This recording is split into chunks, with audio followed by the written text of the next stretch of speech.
आगे बढ़ेंगे। जम्मू कश्मीर के मुख्य निर्वाचन अधिकारी हृदेश कुमार ने कहा कि जम्मू कश्मीर में आगामी विधानसभा चुनाव में गैर स्थानीय लोग मतदान कर सकते हैं।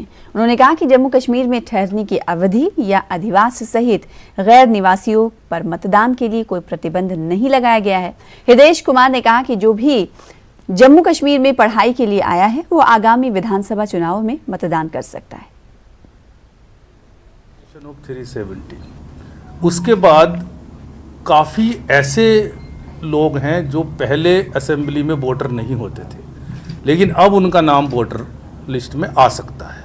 तो एक वो भी बड़ी तादाद में लोग अब आ सकते हैं अपना वोट दर्ज कराने के लिए। उसके लिए सिंपल है, जो रूल है पूरे कंट्री में रिप्रेजेंटेशन ऑफ पीपल्स एक्ट में रूल है कि person should be ordinarily residing in the UT. जहाँ पे भी वो वोट बनवाना चाहता है वो वहाँ पे ऑर्डिनरीली रिजाइड करना चाहिए।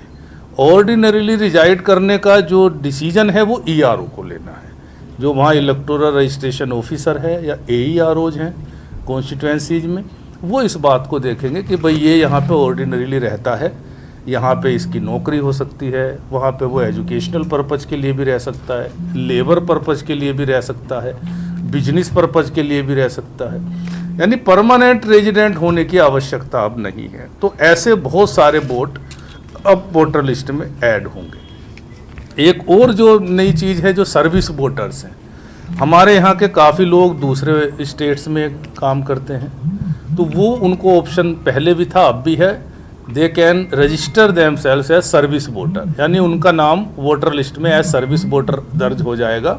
और वो जहाँ भी पोस्टिंग है उनकी, चाहे वो आर्म फोर्सेज में है, पैरामिलिट्री फोर्सेज में है, आर्मी में है, वो वहीं से अपना पोस्टल बैलेट दर्ज कर सकते हैं जब भी इलेक्शन होता है।